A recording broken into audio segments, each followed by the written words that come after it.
దాదాపు 6 నెలలు 7 నెలల నుంచి లడ్డు పోరాటం మీద ఒక సంకల్పం మీద పోరాడతానే మనం అప్పటి నుంచి ఇప్పటికి.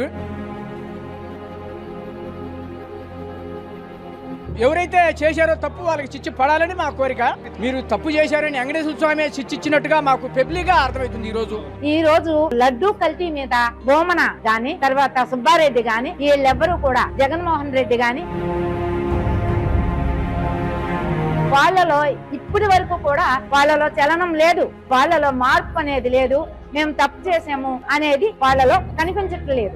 ఓట్ బ్యాంక్ కాపాడుకోవాలనే ఉద్దేశము, ఏ విధంగా అయితే పాపం చేశాడో ఆ పాపం పండితే హిందువులందరూ కలిసి వారిని ఏ విధంగా శిక్షిస్తారని చెప్పి భయంతో వారు ఇంకా కప్పిపుచ్చుకుంటాము, దాన్ని ప్రొలాంగ్ చేయటము జరుగుతుంటుందని నా యొక్క అభిప్రాయము.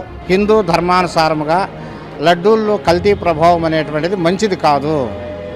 అది హింసాకరమైనటువంటి నూనెలు కానీ క్రొవ్వు పదార్థాలు కానీ తక్కువ రేటుకు వస్తాయని ఆశించి దాంట్లో కలిపి డబ్బు దన్నుకోవడం అది మహాపాపము.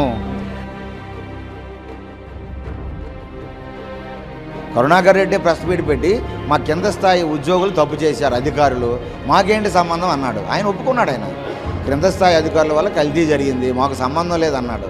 ఏమండి ఏం మాట్లాడి అవి అంటే మీరు నియమించిన అధికారులే తప్పు చేసి మీకు సంబంధం లేదా?